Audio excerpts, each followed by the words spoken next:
Hi guys, welcome back to my channel and I am Suman. Okay, आज की video में हम कोई भी डाइट का या वेट लॉस का बात नहीं करेंगे। मॉर्निंग में मैं अपने इंस्टाग्राम पे लाइव गई थी और वहाँ पे मैंने मेंशन किया था कि कनिका के बारे में हम लाइक कनिका को एंड मुझे भी आप लोगों का हेल्प एंड सपोर्ट चाहिए। सो वहाँ पे मुझे बहुत अच्छा रिस्पॉन्स मिला था और मुझे लगा था कि येस, मुझे ये वीडियो डालना चाहिए एंड मुझे आप लोगों का हेल्प लेना चाहिए, हमको बेसिकली। सो कनिका का कनिका मेरे साथ है पिछले 4, साढ़े 4, 5 साल से। आई गेस जब से मैं फरीदाबाद आई हूँ 6 महीने के बाद ही मैं कनिका से मिली थी एंड मेरा हमारा दोस्ती हुआ था अच्छा खासा। एंड कनिका का मैरिज फिक्स हुआ था। मैरिज फिक्स होने के बाद कनिका ने हेल्प लिया था for weight loss and she loss कितना किलो लूज़ हुआ था कनिका? 25 किलोज लूज़ किया था फॉर हर वेडिंग। एंड मैंने इनका ट्रांसफॉर्मेशन भी अपने सोशल मीडिया पे डाल रखा on my Instagram which is this one. And Kanika का जो है सिचुएशन मैरिज के बाद बहुत वियर्ड रहा है, बहुत पेनफुल रहा है। I really want her to share her story with you guys and हम लोगों को आपसे ना हेल्प एंड सपोर्ट चाहिए। सो मेक श्योर आप जितना इस वीडियो को वायरल कर सकें, जितना आप हम कनिका को जस्टिस दिला सके। छोटी सी बच्ची है यार, 4 मंथ्स की, बहुत छोटी है महर एंड प्रॉब्लम बहुत ज़्यादा है। I am a divorcee, I understand her pain what she is going through. मेरा बच्चा नहीं है but she is in a pain. So Kanika, be strong and mention. So मेरी वेडिंग 9 नवंबर 2019 में हुई थी। सो आफ्टर वेडिंग मेरा ये था कि जैसे हर लड़की अपने इन-लॉज के साथ शिफ्ट हो जाती है, थोड़ी थोड़ी हरकतें मुझे दिखने लगी। जैसे हनीमून पे मुझे यूरोप तो ले गया, लेकिन वहाँ जाके बोला कि कैश नहीं है, थोड़ा ये नहीं है। तो मैंने कहा चलो ठीक है यार, हम हस्बैंड वाइफ इकट्ठा करना है। वहाँ मैंने पे कर दिया। मैंने कहा कोई नहीं, चलो ठीक है। घर आई, घर आने के जस्ट लगा लीजिए 27 नवंबर को मैं घर आई हनीमून से। 2 दिसंबर को मेरी मदर फादर की एनिवर्सरी थी। हर लड़की को होता है यार, शादी के बाद मम्मी पापा की एनिवर्सरी है तो उनके घर जाना है। तो मैंने घर जाने के लिए अपने हस्बैंड को बोला, वो ऑफिस गए हुए थे कि इवनिंग में घर चलते। तो मेरे पे ना उस दिन से टॉन्टिंग शुरू हो गई। मेरे ससुर मुझे बोलते हैं तेरे बाप को ना इसी सोसाइटी में फ्लैट दिला देता हूँ, तेरा आना जाना आसान हो जाएगा। वो मेरे लिए पहला शौक था। उसके बाद मैं रोई, मैं बाहर गई, मैं अपने मम्मी पापा के घर नहीं गई, मैं वापस अंदर आ गई। मैंने कहा चलो, मैंने अपने नेक्स्ट डे अपनी मदर को बताया। मम्मी ने कहा हर किसी का नेचर अलग होता है, कोई बात नहीं बेटा, अभी तू गई है थोड़ा देख तो सही कैसा नेचर है। मैंने कहा ठीक है। नवंबर निकला, दिसंबर निकला, मैं ऑफिस जाती थी। मुझे 6 बजे सुबह नॉक करके मेरी सास उठा देती थी कि कनिका खाना बनाना है ना, कनिका बेटा ये करना है ना। मेड हटा दी मेरे जाते ही, मुझसे काम करवाया जाता था। कोई बात नहीं, ठीक है। सुबह अपना ब्रेकफास्ट बनाया, लंच बनाया, सबका खाना बनाया, साफ़ सफाई की, चले गए ऑफिस। ऑफिस से आती थी 7 o'clock, अगर मैं ऑफिस से आती थी तो घर में ये होता था कि घर में खाना ही नहीं होता था। वो लोग खाना पीना खा के बैठे होते थे, मेरे सास ससुर। मेरे हस्बैंड डिलॉयट में वर्किंग है, अभिलाष नागपाल डिलॉयट में वर्किंग है, तो उनका कोई शेड्यूल नहीं था आने का। अगर मैं उन्हें फ़ोन करूँ तो 10 बजे निकलूँगा, 11 बजे निकलूँगा। अब 11 बजे कोई बंदा निकल रहा है तो 12 साढ़े 12 से पहले फरीदाबाद आना गुड़गांव से पॉसिबल नहीं था। तो हम मैं 7 बजे की आई हुई हूँ, तो अगर मैं किचन में जाती थी तो मेरी सास मुझे पीछे से बोलती थी क्या चाहिए तुझे, क्या चाहिए। मतलब कभी नहीं पूछा कि कुछ खाने का। तो एक बार मैंने बोल दिया मम्मी जी डिनर, हम तो डिनर कर चुके हैं, अब तो अपने अकेले के लिए बनाएगी कुछ। तो मतलब मेरे को कभी डिनर तो उस घर में मिला ही नहीं। मैंने फिर भी 1-2 बार कोशिश करी कि मैं बना लेती हूँ कि चलो मेरे हस्बैंड भी आएंगे तो खा लेंगे आके। तो उन्होंने आके नहीं खाया कि भाई मैं रात को 1-1:30 बजे नहीं खा रहा खाना। तो सुबह मुझे उसके लिए टॉन्ट पड़ता था, क्यों बनाई थी रात को दाल, देख पड़ी है, रोटी रखी है, क्या मतलब है इसका। कोई बात नहीं, मैंने कहा मैं वही ऑफिस ले जाती हूँ, वेस्ट नहीं होगी। ठीक है, चलता रहा। नवंबर हो गया, दिसंबर हो गया। जनवरी में एक बार मेरे हस्बैंड मुझे पिक करने आए and he was talking to someone else on phone. बड़े खिलखिला के बात कर रहे थे, अच्छे से बात कर रहे थे। आई सेड ठीक है, दोस्त होगी कोई। तो थोड़ी देर बाद मैंने उनका फ़ोन लिया, उन्होंने मुझे बोला, उन्होंने ही दिया कि कॉल करना किसी। तो मैंने एक नाम देखा, सदफ मैनन। मुझे ये पता था कि सदफ नाम की लड़की इनकी एक्स थी जिनके साथ ये यूके में पढ़ते थे। तो ऑब्वियसली हर पॉजेसिव लड़की यही बोलेगी कि भाई क्यों बात कर रहे हो, शादी हो गई तुम्हारी, तुम्हें अब शादी के बाद अपनी एक्स से क्यों बात करनी है। तो जी इश्यूज़ हुआ थोड़ा, बोलने लगे कि एज अ फ्रेंड बात करो। मैंने कहा तुमने जब मुझे ये बोला था कि मेरा उसके साथ कोई कांटेक्ट नहीं है, ख़त्म है, मैं नहीं बात करता, तो आज हमारा हनीमून क्यों डिस्कस हो रहा था उससे कि मैं यहाँ यूरोप में यहाँ गया, वहाँ पे ये था ये था ये था, क्यों। मैं रोने लगी, हम हस्बैंड वाइफ का कलेश हुआ, तो ये जज कर लिया मेरी सास ने, और वो मेरे रूम में आई। उन्होंने मुझे बोला कि क्या हुआ है।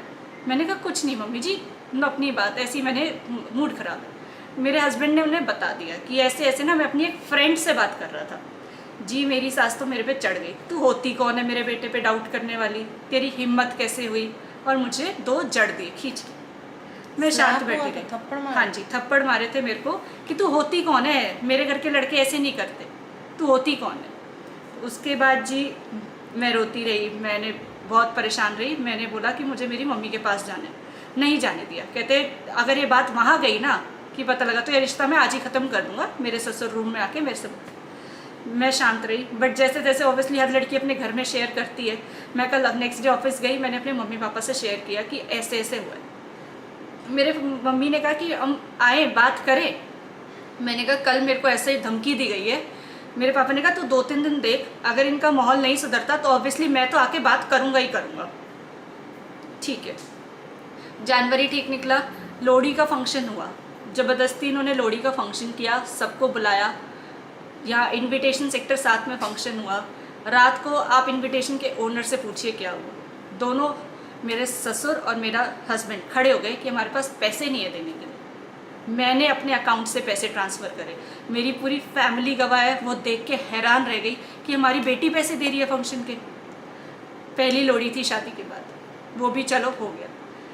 फरवरी में ठीक था, सब चल रहा था, एडजस्ट कर रही थी, बट मेरे से हो नहीं रहा था। डेली मैं अपनी मम्मी को फ़ोन कर करके रोती थी कि मम्मी कहाँ फेंक दिया मुझे, कैसे लोगों के घर शादी कर दी, ऐसे हैं, ऐसे करते हैं, ऐसे करते हैं। सबसे बड़ा मेरे साथ ये हुआ, मार्च में मेरा जेठ फिलीपींस में काम करता था कॉग्निजेंट के साथ। नेम अनुभव नागपाल फिलीपींस में रहता था। ये मेरी शादी के टाइम पे आया था, ये वापस आ गया एकदम से। सडनली मुझे अभिलाष ने बोला कि भैया वापस आ रहे। मैंने कहा अभी तो भैया ने नई जॉब ज्वाइन की, एकदम से कैसे आ रहे। कहता नहीं, उसे वो पसंद नहीं आई, तो he is coming back to India, वो इंडिया में ही रहेंगे। आ गए, ठीक है। उसके बाद लॉकडाउन लग गया जी। मेरा तो बैंक का था काम था, तो मुझे जाना पड़ता था बैंक, और ये थे डिलॉयट, इनका हो गया वर्क फ्रॉम होम। उन्होंने आके जेनपैक इंडिया मतलब नोएडा वाली कंपनी ज्वाइन की। अभी उनका ज्वाइनिंग हुई नहीं थी, वो घर पे रहते थे। अब मार्च में आए तो उनको क्या होता था, जब देखो ना वो हमारे रूम में आके बैठे रहते थे। 80% वो बंदा हमारे रूम में रहता था। मैं शाम को ऑफिस से आ रही हूँ, मैं देखती थी वो मेरे बेड पे लेटा हुआ है। मतलब इवन मेरे हस्बैंड के साथ ये चैट्स हैं कि भैया को बाहर भेज दूँ, मैं ऑफिस से आई हूँ, मुझे कपड़े बदलने हैं, लेकिन वो बंदा निकलता तक नहीं था। रात को 11:30-12 बजे मेरा रूम नॉक कर दिया कि मैं तो बोर हो रहा हूँ, तो नेटफ्लिक्स पे कुछ लगा लेते हैं, कनिका कुछ खाने को बना दे। मैंने कहा चलो ये सब चीज़ें ठीक थी, लेकिन जब वो चीज़ें गलत वे में जाने लगी, घूर घूर के देखना, अजीब अजीब तरह हरकतें करना, तो मैंने अपने हस्बैंड को बोलने लगी। Touching basically that touch we have this vibe कि हमें अगर कोई टच करता है, वी अंडरस्टैंड कि कौन किस फॉर्म में हमें टच कर रहा है। हमारे मेल फ्रेंड्स भी होते हैं, वी हग देम, साइड हग होता है, या फिर इफ़ वी हग देम, सो हमको फील आता है कि हाँ ये टच रॉन्ग नहीं है, but she is trying to say कि वहाँ का जो टच था this is weird and wrong. बहुत ही घटिया तरीके का टच था वो। उसके बाद मैंने अपने हस्बैंड को बोला, कहता तू पागल है, ऐसे ही बोला कि तू पागल है भैया, बाहर से है, तुझे बाहर का माहौल नहीं पता, तू यूरोप तक घूम आई, वहाँ पे तो ऐसा कल्चर है। मैंने कहा यार कल्चर अलग होता है, एक रिश्ता अलग होता है, दायरा होता है रिश्ते में, लेकिन नहीं। मार्च चलता रहा, लॉकडाउन था, मैं अप डाउन करती रही, मेरे को ये चीज़ बड़ी गलत लगने लगी। अप्रैल निकला, थोड़ा बहुत घर में लड़ाइयाँ होने लगी अभिलाष और मेरे बीच में, क्योंकि मैं इन चीज़ों पे अपोज करने लगी, तो मुझे अभिलाष धमकाने लगा। इवन मुझे गाड़ी से धक्का तक दिया गया ऑफिस छोड़ते जाते टाइम। मई में मेरे से रह ही नहीं गया। मैंने अपने पेरेंट्स को बुलाया, मैंने बोला मेरे से नहीं हो रहा, ये मेरे साथ बहुत गंदा बिहेव कर रहे हैं, एक बार आप प्लीज़ आके बात करो। जब मेरे फर्स्ट टाइम मम्मी पापा आए, उनको बेइज्जत किया गया, उनको गंदी गंदी गालियाँ दी गई, उन्हें बोला गया कि आपकी बेटी है, ले जानी है ले जाओ, हमें कोई फ़र्क नहीं पड़ता। तो मम्मी पापा ने कहा मुझसे कि मेरे पापा ऑब्वियसली कोई पेरेंट टॉलरेट नहीं करता कि तू चल हमारे साथ, छोड़ इन्हें, तू चल हमारे साथ। मैंने कहा नहीं बात मम्मी, घर है, कोई बात नहीं, मैं देखती हूँ। वो लोग चले गए, बेइज्जत होके वो लोग चले गए। अब वो चले गए वहाँ से। उसके बाद जी स्ट्रेस थी पूरी, ऑफिस जाती थी बट हिम्मत नहीं होती थी काम करने की। मुझे पता लगा कि मैंने कंसीव किया हुआ। मैंने अपने हस्बैंड को किट की फ़ोटो भेजी उस बंदे को, और मैंने उसे लिखा, अभिलाष मैंने ऑफिस में टेस्ट किया था, कि Abhilash I am pregnant. And he was like कि ओके। मैंने उसे हज़ारों कॉल किए, मैसेज किए कि अभिलाष हमारी लाइफ एक नए स्टेज पे जा रही है। ही डजेंट रिप्लाइड मी। मैंने बोला मैं ऑफिस में हूँ, अभिलाष प्लीज़ मुझसे मिलने आ जाओ। ही सेड मेरी कॉल्स हैं, मैं देखूँगा। I was shocked. मैं घर गई, घर पे जाके मैंने अपनी सास वगैरह सबको बताया, तो देवर लाइक ओके, मतलब ठीक है, घर का पहला बच्चा आ रहा था बट किसी को कोई फ़र्क नहीं था। मुझे बड़ा वियर्ड लगा। उसके बाद मई में ही क्या हुआ, मेरे को डॉक्टर ने बेड रेस्ट दे दिया। मेरी डॉक्टर नीति कॉटिश थी फोर्टिस में। बेबी का थोड़ा हार्ट बीट स्विंग कर रहा था, तो उन्होंने मुझे कहा कि कनिका बेड रेस्ट है। बेड रेस्ट में भी वही हाल था, डिनर नहीं दिया जाता था, कुछ नहीं दिया जाता। मेरे माँ बाप के घर से जो फ्रूट आया वो मुझे खिलाया जाएगा, और कुछ 1 रुपये के भी सामान नहीं आएगा। इवन मैंने पूरी अपनी प्रेगनेंसी का खर्चा, मेरी इवन मेडिसिन्स तक मैं खुद प्रेग्नेंट लड़की एक केमिस्ट शॉप पे जाके लेके आती थी। मुझे इंजेक्शन्स लगते थे उस टाइम पे, सस्टेन के इंजेक्शन्स लगते थे। आई स्टिल रिमेंबर, मैं प्रेग्नेंट थी, मुझे हर हफ्ते इंजेक्शन लगते थे। मैं खुद इंजेक्शन खरीदती थी और मैं खुद अपने आप को लगवाती थी। उसके बाद जी ख़त्म हुआ, ये फेस चल रहा था। एक दिन रात को सेम वही, मैं एंटर हुई रूम में, Anubhav Nagpal was sitting in my room. So मैंने कहा भैया, उस टाइम पे मैं इतनी हो चुकी थी, मैंने कहा भैया बाहर जाइए। तो ही वॉज लाइक नहीं जा रहा, क्या कर लेगी। मेरे हस्बैंड घर पे थे नहीं, मेरे सास ससुर दूसरे रूम में थे। मैंने कहा भैया प्लीज़ बाहर जाइए। कहते नहीं जा रहा, क्या कर लेगी। मैंने कहा क्या कर लेगी का क्या मतलब होता है, आप मेरे रूम में क्यों रहते हो हमेशा। He held my hand. उसने मेरे को बोला बहू है ना तो इस घर की, सेटिस्फाई तो तू दोनों को कर सकती है। ही यूज दिस वर्ड्स और मेरा हाथ खींच के पकड़ा। मैंने उस बंदे को धक्का दिया। I literally pushed him away, और मैं भागी रूम से और मैं बाहर गार्डन में चली। मैं गार्डन में गई, मैं वहाँ रो रही थी दहाड़े मार के। रात के 11:30 बज रहे थे।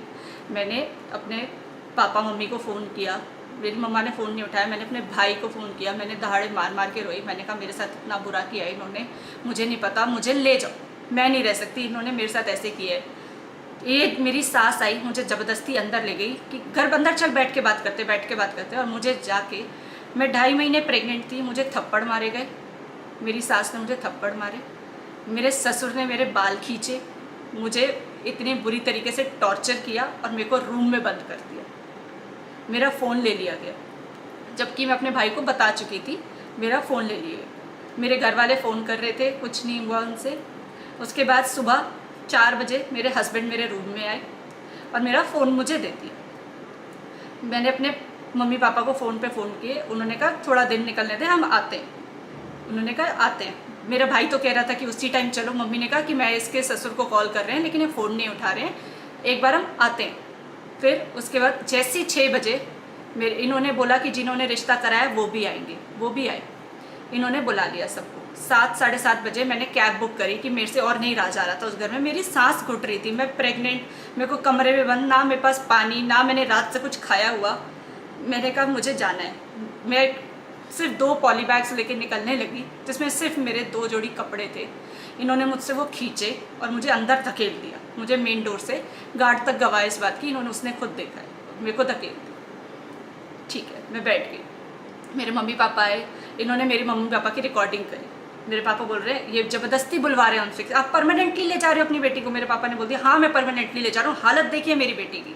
अब हर किसी को वो छोटा छोटा पार्ट सुनाते हैं कि देखो इन्होंने तो बोला ये अपनी बेटी को परमानेंटली ले जा रहे हैं। पूरी बात मुझे पहले ही धमका दिया गया कि उनके रिलेटिव्स आ रहे हैं, अगर ये बात बोली तो हमसे बुरा कोई नहीं होगा, बच्चा मार देंगे, तेरे को मार देंगे, ये कर देंगे, वो कर देंगे। ये एजुकेटेड लोग हैं, ये वेल्दी एजुकेटेड लोग हैं। हाँ आई गेस डेलॉयट का डेटा है मेरे ख्याल से, आपके हस्बैंड लीक कर दें BMW का। हाँ जी, मेरे पास पूरा डेटा है। इवन मेरे सास ससुर बिरला पब्लिक स्कूल्स के टीचर और प्रिंसिपल रिटायर्ड एजुकेटेड लोग हैं, बहुत अच्छे। 6 महीने के कोर्टशिप पीरियड है। मैं मतलब इससे ये चीज़ सुनती आ रही हूँ जब से ये मैरिड है, मैं तब से ये स्ट्रगल इसका, लड़की का पूरा देखती आ रही हूँ। तो है उसके बाद मैं अपने, मेरे मम्मी पापा, मेरा हालत इतना बुरी थी, मैं घर आ गई। मैं यहीं पे थी, हिम्मत नहीं थी मेरे को। उसी टाइम नेक्स्ट डे हॉस्पिटल वगैरह ले जाया गया। डॉक्टर ने मुझे बोला कि अभी कनिका, वो डॉक्टर खुद देख के हैरान थी कि हालत क्या हो गई है इसकी। बेड रेस्ट दिया उसने, मैं अपनी मम्मी के घर थी। उसके बाद जी इनके थोड़े रिश्तेदारों के होने लगा कि भाई क्या बात हो गई। अपने घर आ गए थे जब से उस कलेश से नेक्स्ट डे 2.5 मंथ की प्रेगनेंसी से हाँ जी। आज बच्चा कितना बड़ा है हमारा? मेरी 6 महीने की डॉटर हो गई। 6 महीने की डॉटर है मेहर, एंड ये अभी तक अपने ही घर में ही है, मम्मा के घर। साल हो चुका है मुझे पूरा, 1 साल से ऊपर ही हो गया। हाँ जी, ऊपर हो गया, 1 साल से हाँ ऊपर है, ये अपनी मदर के ही घर पे है। नेक्स्ट उसके बाद जी ठीक है, प्रेग्नेंट थी। मेरे मम्मी पापा ने कहा हम ध्यान रखेंगे, कोई बात नहीं। इनके साथ फ़ोन किए कि इन्होंने मैटर सॉल्व कर लेते हैं, बच्चा आने मेन था। मेरे पापा को था मैं कभी ना बेचता, लेकिन बच्चा आने वाला है, बच्चे की ज़िंदगी थोड़ी ख़राब करेंगे। इनके चाचा के घर पे मीटिंग हुई, ये दोनों भाई आए, अपने भाइयों के सामने पूछ रहा है क्या ये बच्चा अबॉर्ट हो सकता है। अब उन्होंने कहा भाई 4 महीने प्रेग्नेंट लड़की है, क्या बातें कर रहा है तू कि अबॉर्ट करा देंगे बच्चा। मेरे से, मैं प्रेग्नेंट हूँ, बच्चा मैं कैरी कर रही हूँ, मुझसे आज तक नहीं पूछा गया कि मैं ये बच्चा रखना चाहती हूँ नहीं रखना चाहती, सीधा बोला अबॉर्ट करवा दो। मैंने नहीं करवाया, चलता रहा। ये बंदे को मैंने 100 मैसेज किए कि मेरा बच्चा बीमार है, मेरी तबीयत ठीक नहीं है, मेरे को फील हो रहा था कि तू आ जा, एक बार आ जा, लेवल 1 लेवल 2 के टेस्ट होते हैं, एक बार आके देख तो ले। ये नहीं आया अल्ट्रासाउंड पे, आए एक दिन आए, आके इन्होंने एक टेस्ट करवाया जिसमें ये जज होता है कि बच्चा, डुअल मार्कर मेरा नॉर्मल था, उसके ऊपर लेवल का टेस्ट करवाया कि बच्चा मेंटल तो नहीं पैदा हो रहा। मैं शॉक हो गई। डॉक्टर ने, मेरी नीति ने मना कर दिया था कि जब डुअल मार्कर नॉर्मल है मैं वो टेस्ट की ज़रूरत ही नहीं। इन्होंने फोर्स करा डॉक्टर को कि नहीं आप वो टेस्ट करो। वो टेस्ट देखा कि इन्होंने नॉर्मल है, चले। उसके बाद जी दिवाली का फंक्शन आया, मेरे पापा ने फ़ोन किया हम आते, हम आउट ऑफ टाउन हैं। करवा चौथ आया, उसके बाद जी मैंने बुलाया बिलाश को, नहीं मैं तो बाहर गया था किसी शादी में जाने के लिए टाइम था, बस वाइफ के पास आने के लिए बच्चे के पास टाइम नहीं था। मैं वहाँ पे ना किसी को कोविड हो गया था तो मैं क्वारंटीन हूँ, तो करवा चौथ देख ले तुझे जैसे करना है, मैं नहीं आ सकता। मैंने फास्ट रखा, सब कुछ किया, पूजा हुआ सामान इनके घर भेजा, नहीं आया। करवा चौथ निकला, फर्स्ट एनिवर्सरी, बस हैप्पी एनिवर्सरी ख़त्म। इनकी बुआ के घर दिसंबर में मीटिंग हुई, मेरे पापा यहाँ से रोहिणी गए इनकी बुआ के घर, वहाँ पे इन्होंने मेरे पापा का कुछ नहीं छोड़ा, हर चीज़। आपकी लड़की ने पंखा साफ़ नहीं किया, टॉयलेट की सीट साफ़ नहीं की, मेरे बेटे को नींबू पानी नहीं दिया, आपकी बेटी ऐसे करती है वैसे करती है। आपकी बेटी लाई क्या थी, सबसे बड़ी बात मनी। मेरा बेटे को ड्राइवर समझ रखा है इसने, आपने तो गाड़ी तक नहीं दी। ये सब बातें हुई, मेरे पापा सुन के आ गए। दिसंबर में जब वो आए उन्होंने मुझे डिटेल में नहीं बताया क्योंकि I was completely 9 months pregnant that time, मेरा 9th मंथ शुरू हो चुका था। 14 जनवरी को मेरा डिलीवरी थी। उस टाइम पे सुबह मैंने इसे मैसेज किया कि मुझे 1 हफ्ते से पेन्स हो रहे थे, मैंने इसे बताया मुझे पेन्स हो रहे हैं, तो मैंने इसे मैसेज किया कि मेरी को सुबह डॉक्टर ने एडमिट कर लिया। ठीक है जी, एडमिट कर लिया। ये लोग आए, मेरी सास ससुर और मेरा हस्बैंड आ गए। मेरे को इमरजेंसी सी सेक्शन के लिए बोला गया। ये बंदा खड़ा रहा, मेरी उस टाइम पे ब्लड प्रेशर इतना बढ़ गया, मेरी डॉक्टर हैरान हो गई कि यार कैसे बंदे हैं। उसके बाद मेरी बेबी गर्ल हुई। हमें लगा सुंदर बच्ची है, बहुत सुंदर है Mehar, she is very very pretty. हमें लगा, मेरे मम्मी पापा को लगा चल अब तो बच्चा हो गया, बच्चे के बाद चीज़ें ठीक हो जाएंगी, ले जाएंगे जो भी होगा। 3 दिन ये बंदे हॉस्पिटल आते जाते तो रहे, लेकिन हमें नहीं पता था ये सारी रिसिव रिकॉर्डिंग्स और कोर्ट और पुलिस से बचने के लिए आ रहे हैं। ये बंदा आता जाता रहा, नाम नहीं लिया बच्ची को घर ले जाने तक का भी। हॉस्पिटल से डिस्चार्ज होके भी मैं अपनी मम्मी पापा के घर आ गई। शी रिक्वेस्टेड कि मुझे घर लेके जाओ। उसके बना पेरेंट्स ने भी सकते रिक्वेस्ट करा था कि बच्चे को और कनिका को घर लेके जाना चाहिए, बट दे गाइस कि अभी तो डिलीवरी हुई है, सिजेरियन है। मेरी सास कहती हैं कि मेरे तो बाजू दुखती है, मैं इसका कुछ कर नहीं पाऊंगी, अभी आप ही रखो इसे। पापा ने कहा ठीक है, जहाँ हमने प्रेगनेंसी और ये सब झेला तो 2-3 महीने करना है ना, 40 दिन मेन होते बच्चे के, हम वो भी करेंगे, कोई नहीं, हमारी बेटी है, हमारी दोती आगे, हम करेंगे, सब करें। इवन दो मेरे घर में मेरी भाभी का जस्ट दिसंबर में ही बेबी बॉय हुआ था, हम 2 प्रेग्नेंट लेडीज़ थी घर में। उसके बाद जी मेरी बेटी को जॉन्डिस हुआ, आता था जॉन्डिस के लिए ले जा रहा था, मुझे लगा शायद चीज़ें ठीक हो जाएगी। नहीं, इस बंदे ने कुछ ठीक नहीं किया। मेरे जेठ ने बोला तुम दोनों अलग रहोगे। इनकी मीटिंग हुई एक और, हम लड़के को कह दिया, मेरे को कहते हैं कि तू अगर सोचती है ना कि तुझे प्रॉपर्टी मिल जाएगी, तो हमने प्रॉपर्टी तो अपनी सेल पे डाल दी है। लड़का हमारे साथ रहता नहीं है, 9 सेक्टर रहता है और अलग रहता है, और अब तू देख ले, तूने अपना बच्चा इसके साथ रखना है, उस घर में तो तू आ नहीं सकती, तो तू 9 सेक्टर रहेगी। मैंने कहा ठीक है, मैं रहने को तैयार हूँ, आप मुझे जब बोलो मैं उस दिन आ जाऊँगी। इन्होंने कहा ठीक है, मेल पे है मेरे पास, पूरी प्रॉपर मेल है अभिलाष की मेरे एवरीथिंग पास is on mail chat recording. कि मैं आ जाऊँगी। इनका उस बात के बाद जवाब नहीं आया। 14 फरवरी मेरी बेटी 1 मंथ की थी, मैंने अभिलाष को मैसेज किया कि आज गुड़िया 1 महीने की हो गई है, एक बार आ जाओ, मिलने आ जाओ। जिस दिन से मैं घर आई थी उस दिन से लेके आज तक इस बंदे ने मुझे एक फ़ोन नहीं किया। आप इसकी चाहे कॉल रिकॉर्ड चेक करवा लीजिए, इस बंदे ने एक फ़ोन नहीं किया। मैंने इससे फ़ोन किया, आपने जवाब भी नहीं दिया मेरी मैसेज का कि मैं तैयार हूँ रहने के लिए, आपने बताया भी नहीं कि कब आना है, आप आ जाओ। ये आया, मिलने आया, गुड़िया हाथ में उठाई, कहता इसे तो मैं आज आखिरी बार उठा रहा हूँ। मैं वहीं रोने लग गई। कहता है तू मेरे को ऐसा कर, म्यूचुअल डिवोर्स दे दे, मुझे लगता नहीं हमारी बनने वाली है, ना मैं तेरे साथ रहना चाहता हूँ, तो मुझे म्यूचुअल डिवोर्स दे दे और बेटी तू रख ले। मैंने कहा कल को इसको बाप नहीं मिलेगा, हर किसी को बाप का प्यार चाहिए होता है। तो कहता है ऐसे और भी औलादें होती है जिनके बाप नहीं होते, वो भी पलती हैं, ये भी पल जाएगी। मैंने कहा ठीक है। मैं चुप हुई, मैं रो रही थी धाड़े मार के। इस बंदे ने मुझे कहा, इवन सूरदास पार्क सेक्टर 8 के बाहर गाड़ी पार्क थी, सामने वाले घर से अंकल निकल के आए, उन्होंने तक इसने शीशा तक नीचे किया कि क्या हो गया। उन्होंने देखा कि बच्ची गोदी में है, लड़की रो रही है। इसने बोला अंकल ने देखा, वो अंकल चले गए। कोई किसी के मैटर में पड़ता नहीं ना आजकल, चले गए। इसने मुझे घर ड्रॉप किया, मैं गुड़िया अंदर लेके गई। मैंने अपने मम्मी पापा को बोला कि is asking for divorce, he is saying everything. मेरे मम्मी पापा ने बोला, फ़ोन करके मेरे ससुर को फ़ोन किया मेरे पापा ने कि क्या कह रहा है आपका बेटा। कहता मुझे नहीं पता, जो कह रहा है मेरा बेटा कह रहा है मैं आउट ऑफ स्टेशन हूँ। जबकि मैंने खुद देखा है मेरे ससुर को, उनके हमारे घर के सामने रिलेटिव रहते हैं, उसकी गाड़ी में बैठते हुए, और वो कह रहे हैं कि मैं आउट ऑफ स्टेशन। उसकी भी वीडियो रिकॉर्डिंग है, हमारे सामने उनके घर में कैमरा लगा हुआ था, सामने वालों के घर में बैठ रहे हैं, साफ मुँह पे छू। 14 फरवरी से लेके आज जुलाई हो गया, ये लोग भाग गए, इनके घर पे लॉक लगा हुआ। समटाइम्स ये गाइस ऑन ऋषिकेश। या फिर ये कहाँ पे है अभी वुमेन सेल में। She demanded for her gold भी सारा उनके पास है इसका, and she demanded for at least बच्ची का कुछ तो करे, because she is fully stressed. Job का क्या स्टेटस है आपका करने का? मेरा ऑब्वियसली मैंने मैटरनिटी लीव लिया था, लेकिन मैंने मैटरनिटी लीव नवंबर से ले लिया था क्योंकि मैं स्ट्रेस थी, मैं जॉब पे नहीं जा पा रही थी। मेरी मैटरनिटी, चाइल्ड केयर सब ओवर है, मैं लॉस ऑफ पेपर हूँ मतलब। एंड पेरेंट्स जो है वो भी लाइक सर्विस है, सर्विस। मेरे फादर रिटायर्ड हैं, फादर रिटायर्ड है एंड मम्मा हाउसवाइफ ही हैं। So there is a no, मतलब इनकम का कुछ है नहीं, एंड एटलीस्ट इतना हो कि कोर्ट से मेंटेनेंस कुछ मिल नहीं रहा है। एंड अभी जो सबसे मेजर चीज़ हुई है, सबसे शर्मिंदगी वाली चीज़ कि अभी वुमेन सेल में वहाँ पे भी कोई सपोर्ट नहीं मिल रहा था वुमेन सेल में। इनफैक्ट वहाँ पे उन लोगों ने इनको वुमेन सेल में आई गेस पैसे दिए, क्या दिया आई डोंट नो, बट इसको बहुत सुनाया गया वुमेन सेल में। और इसके साथ क्या हुआ है, मुझे ये तक बोला गया, मैंने कहा मैम मेरी छोटी बच्ची है, मैंने हाँ। मार्च में केस डाला था, ये फरवरी में गया, मैं मार्च से वुमेन सेल के धक्के खा रही हूँ कि मेरी बच्ची है, मुझे आना होता है। तो कहती है तू प्रेग्नेंट होती तू तब भी आती, तू बच्चा है तो क्या हो गया तेरा। मैंने कहा मैम फीड कराना होता है। कहती भाड़ में गया, हमें क्या लेना देना। एंड अभी तो ऐसा हुआ कि जैसे सामान देने आए, बिकॉज इसकी डिग्री भी जो थी, पहले तो मेल पे साफ मुँह कर गए कि मेरे पास कुछ नहीं है। मैंने कहा मुझे मेरी डिग्री चाहिए।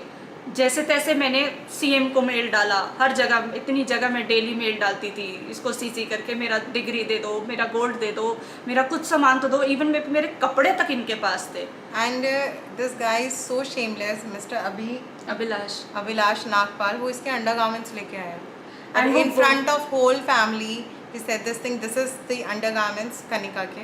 ये लिस्ट में लिखिए, ये लिस्ट में लिखे कि ये अंडरगारमेंट्स आए हैं और ये मैं दे रहा हूँ। Shame on you Abhilash, she is your wife. And इतनी छोटी सी बच्ची का उधर की साइड से इसके ऊपर ब्लेम क्या है कि ये बच्ची इसकी है ही नहीं, अभिलाष की ना।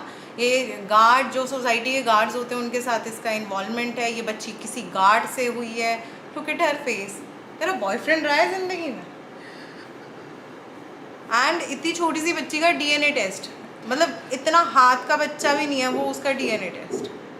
कि पहले प्रूफ करके दो जी ये बच्चा हमारा है। सेक्स करते टाइम तुम्हें प्रूफ का समझ नहीं आया था? सेक्स करते टाइम तुम कॉन्डम नहीं पहन सकते थे? टू बी ऑनेस्ट, सॉरी मैं ये वर्डिंग कभी यूज़ नहीं करती सोशल मीडिया पे, but this is really weird. We guys really need your help. At least viral this video so much कि मेहर को जस्टिस मिल पाए, उस बंदे को समझ आए कि उसने क्या किया है, and now this thing needs to be stop.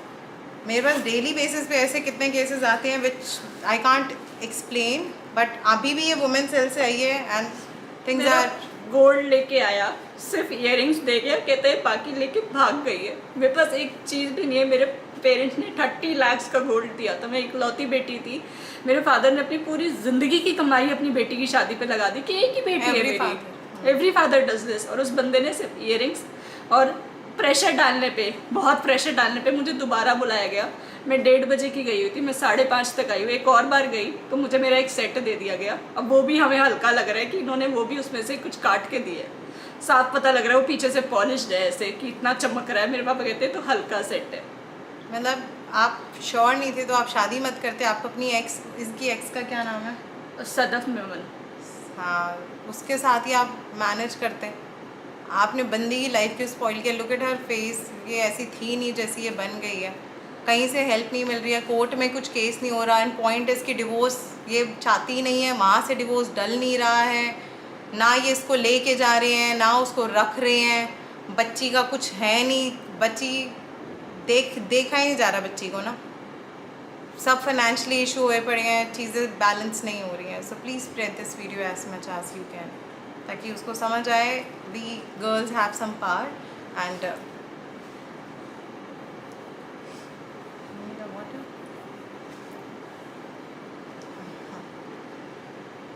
But या अगर श्योर नहीं हो शादी मत करो।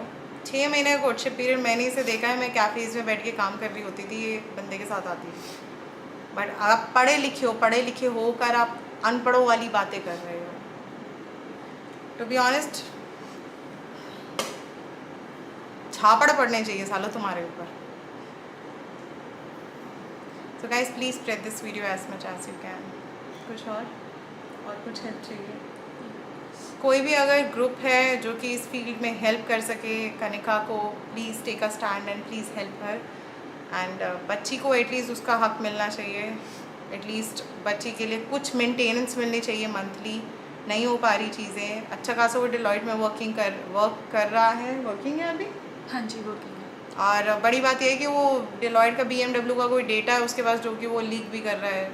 आई डोंट नो क्या चीज़ है, तुमने देखा? मेरे पास भी है थोड़ा सा डेटा। हाँ, भी इसके पास भी डेटा है जो कि एक ऑफिशियली वो क्लाइंट्स का डेटा होता है, वो नहीं लीक करना चाहिए। एंड दिस अनुभव नागपाल भाई, तेरे को अगर इतनी प्रॉब्लम है तो अपनी गर्लफ्रेंड देख, अपने लिए लड़की ढूंढ, और अपने लिए प्लीज़ तू बाहर जा जहाँ पे करना है। घर की बहुओं को इतना वो मत कर। सो या that's it. Please spread this video as much as you can and please help Kanika and Mehar daughter, please. And thank you so much for listening her and thank you so much for joining us. And कोई भी group है जो देख रहा है, please help her. And कोई भी अगर हेल्प हो सके प्लीज़ यहाँ पे, या कनिका का इंस्टाग्राम अकाउंट ये रहा, प्लीज़ इसको थोड़ा सा हेल्प करो। या फिर प्लीज़ किसी भी तरीके के अगर आप कुछ हेल्प कर सकते हो, कोई ग्रुप्स हैं जो इस तरीके से चीज़ें हेल्प कर सकते हैं, तो प्लीज़ जस्ट हेल्प हर, इसको बच्चे को बताओ। Thank you so much guys, take care ji.